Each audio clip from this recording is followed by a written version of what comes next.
Welcome to Beyond the Diamond, brought to you by Diamond Sports Report. I'm your host, Morella Gons, with a very, very fun and interesting topic today, and that is pros versus Joes, the value of playing experience when teaching individual skills to amateur athletes. Let me first give you a little bit of context around why this particular subject. Diamond Sports Report is a resource that is designed to help parents make better decisions about the athletic performance of their children. To support that mission, we have a growing list of baseball instructors on the website that are vetted. That means we're going in, understanding who they are. We're looking at profiles. We're looking at history. We're looking to make sure that they've done the things that they claim to have done in the sport. However, if you look at this list, it's short. Not everyone is listed there for a good reason. There are certain criteria that we're looking for. In particular, we're looking to see if someone played the game of baseball beyond the high school level. Now, why do we feel that that's important? If you ask most serious baseball players, most of the dedicated youth baseball players, what their goals and aspirations are for the game, they'll often say that their goal is to be a professional baseball player. They want to play D1 baseball. Playing high school then is seen as being a part of the journey, but in most cases, it's never the ultimate destination. So they're trying to play beyond baseball. And so we're looking for instructors with experience of playing the game of baseball beyond high school. And that is a lot more difficult than I think most people really understand. To give you an idea, I'm going to share some metrics here, some numbers that support the idea of how difficult it really is to play the game of baseball beyond high school. Okay. So if you look at the metrics here, and so this is the NCAA, and we're looking at 2022-2023 high school athletics participation survey. What it's saying is that there were 478,451 high school participants for baseball. And they're looking at the probability of competing in college baseball. Overall, the percentage of high school athletes that play in college, 8.1%. So less than 10% of the athletes are going to end up playing in college. You think about a high school baseball team might be 16, 17, maybe 20. Let's say if there are 20, then maybe 2 guys on that entire high school team will end up playing in college. So also, of those that participated in high school baseball, remember, most kids aspire to not just play baseball, but they want to play Division I baseball. 2.4% of those athletes will have the opportunity to play at a Division I level. So incredibly difficult and hard to find. Furthermore, the second thing that I mentioned was that you're going to hear that players want to play at the professional level. Of the players that the 8.1% that get to college, the 38,000 or so, only 5% of those then will end up playing at the professional level. If you look at that number, 38,849 of the 478,451, that is less than 1%. Less is 0.09% of high school athletes will have an opportunity to play at the professional level. Incredibly low percentage. So with that being said, the instructor who someone chooses to work with in order to really drive their career forward as it relates to baseball can make an absolute world of difference. If you have someone, an instructor, that you are trying to, let's say if your kid does want to get to D1 level, it would make sense to engage with an instructor who has played at the Division I level at least, so that they can nurture, they can instruct. There are many things outside of skills that they can help the player with to prepare them to compete for a Division I baseball spot. And even then, there's no guarantee. Okay, so just some numbers for context. Now, to understand from the professional athlete perspective, I asked a question of a number of professional athletes about pros versus Joes, and why do they think experience is valuable to the athletes that they train. Not a single one of these former professional baseball players responded back with information about a magic tool, some app, no drills. No, there's no magic drill that they use to generate success for their players. But interestingly enough, most of the responses dealt with understanding the individual player, understanding how things should feel to a player, and responses talking about how to help players overcome the difficulty that they are guaranteed to face in the game of baseball. Here are a couple quotes from the players. So from JJ, gurus can tell you what it's supposed to look like, where players can tell you what it's supposed to feel like. And I thought that that was a very succinct way of communicating the idea that baseball is full of small details that are difficult to explain. How a bat transfers in the palm of your hand, the feeling of the weight transferring from one hand to the other or through the strike zone is very difficult to communicate. It's something that you have to feel. So that is what JJ is trying to express there. Here is a quote from Corey. I adjust everything to the player I'm coaching. Everything I was taught is not what I did once I actually studied my swing and compared it to others from all levels. So there is the acknowledgement that even though you feel something, you may need to really take a look at it in order to help communicate it and explain it to a player. Here's another quote from Chris. Chris says, pro guys will always have the, this is what I did or felt facing 95, or what I did mentally to get out of a slump. Again, this is about overcoming obstacles. A slump, some adjustment is required in the game of baseball. And Dan had something very similar to say. I had to include this one because I love all the yogiisms. And this says, as Yogi said, 90% of baseball is half mental. You aren't getting that from someone teaching drills that has no experience with a slump or went through a period where they lost command and had to regroup. Also, much of baseball, as you all know, is making adjustments. How do you coach that if you never had to do it? And so this is the type of feedback that you get from professional players. It is not simply about coaching the skills. There's a lot of mentorship that is happening in addition to the skill work that you're gaining by engaging with someone with actual experience playing at a high level.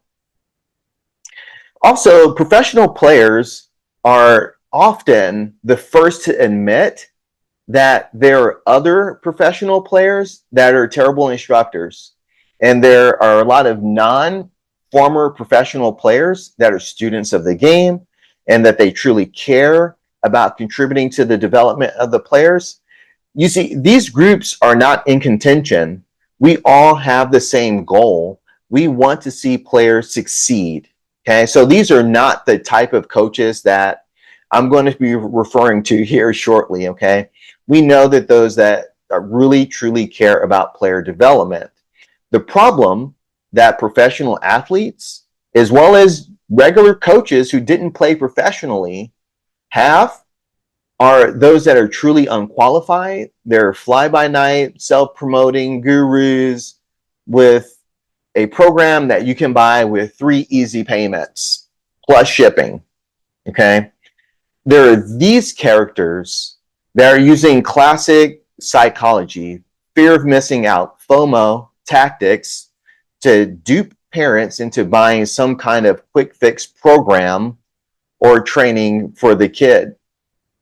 When asked about this, Lou pointed out that frauds prey on the dreams and vulnerabilities of parents who want for their kids. And that's so sad because I think about their single parents, or there are families that are struggling to make ends meet, but I know as a caring parent, they're willing to do whatever it takes to make their kids happy within reason. And so it's very disheartening to see these folks taken advantage of by these type of individuals who are simply there to take advantage of a situation. Okay. So what are parents to do, right? There are a couple things that a parent can do. The very first thing I would say is know who it is that you're trusting your child to. This is why Diamond Sports Report exists, is because there's such a lack of transparency when it relates to this. We don't know. We spend thousands and thousands of dollars to put our kid on these teams, and we're traveling and providing gear and food and hotel stays and trusting that there are instructors out there that are developing our kids and have our children's best interests at heart. And that's not always the case. So before you jump in all in with an instructor, I'm just saying, check. Ask a question. Hey, Morel, is great to meet you. Who did you play for? How long did you play? What positions did you ask a question? It's not rude to ask those type of questions, and anybody that's legitimate will happily have that conversation with you. You can look at the growing list of coaches, instructors that we have on Diamond Sports Report. You can support us that way. Or what I do, check baseballreference.com. You type in a name, you look them up and see, did they actually play? And you can see their stats. Because there are, even within the professional ranks and other type of instructors, people that may have played at a high level, but they're instructing in a discipline that was really outside their swim lane. For example, I was a middle infielder. I don't pretend to give pitching lessons. I never pitched. That is not my swim lane. I will refer a child to someone else who was a pitcher to take pitching lessons. If someone needed to be a great catcher, I will refer them to someone else who was a catcher. But if someone is interested in becoming a shortstop or a second baseman, I know that very well. And so that would be an instance where I can jump in and support that kid. Okay. Another thing that parents could do, professional athletes were not incredibly common, but within the travel baseball world, within the baseball world, you probably know somebody that knows somebody else. And so I think in many cases, asking for that reference would be really, really helpful. And be careful about what you ask here, okay? Because I have a friend and that friend has a kid and that kid is getting lessons from James, for example, that does not mean that I should immediately go and get lessons for James. I don't know James. I don't know his program. I don't know who he's about. I don't know his background. I don't know anything. But just because I have a friend who has a kid that goes to James doesn't qualify that individual to do what they're doing.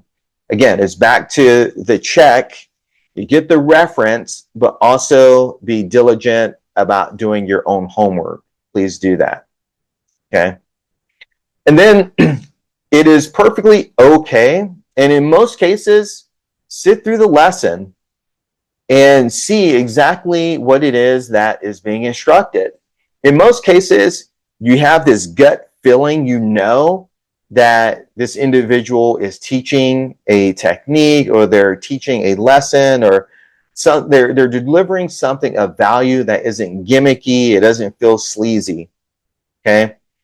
You know that in your heart. You can tell the intent when you look at the interaction between the instructor and your child. Trust your gut. If something just doesn't feel right with that, it's perfectly okay to say, hey, Morel, I appreciate the time. Thank you so much for that. This, I don't know if it's to be a great fit for my kid, but just really want to say thank you so much for the time. And then you don't have to go back. It's perfectly fine. Okay. There's no ill will. There's no hard feelings. You have to do what's best for your individual child. Okay. So it is perfectly okay to do that. And so I just want to leave parents with that little bit of advice. All right. First and foremost, do your research, do your homework, do your homework on individual instructors, do your homework on the clubs that you're participating in. Do your homework on the idea of showcases and things of that nature. If you're getting invites for a showcase and your kid is 10 years old, throw it in the trash. Hit delete on that. Who's going to come out and do a showcase for 10-year-olds? That doesn't make any sense at all. Okay. Make sure your kid is learning the fundamentals. Make sure they're enjoying the game. I would encourage you to make sure that they remain athletic. They don't have to specialize and spend 365 days a year playing baseball, because nowadays when you talk to colleges and you look at scouts, you talk to scouts, they're looking for well-rounded athletes. Okay. So if your son likes basketball or football or soccer or cross country or some other sport beyond baseball, that's perfectly okay. Allow them to do and explore those things. You may come to find out that they're better at basketball than baseball. It's fine. There's a lot of different paths to success, but you don't try to force them to become a baseball player because maybe you want it or whatever. Allow them to explore that. And if it turns out that they are good at this sport, then support them fully. Okay, I do that as a parent myself, and I would encourage other parents to do that. So with that, wanted to just leave you with this bit of encouragement. There are a lot of great instructors out there that are very, very happy to work with your child. We're trying to build out a resource to make it easier to find. If you know of any great instructors that we should list, please send it our way and we'll be more than happy to get them listed on the website. Okay. But until then, thank you so much for your time. Thank you for watching this video. If you feel so inclined, you can like and subscribe. Please share this video with others that might be in the same boat as you. And with that, you have a very blessed day. Again, I am Morel, and thank you for watching Beyond the Diamond.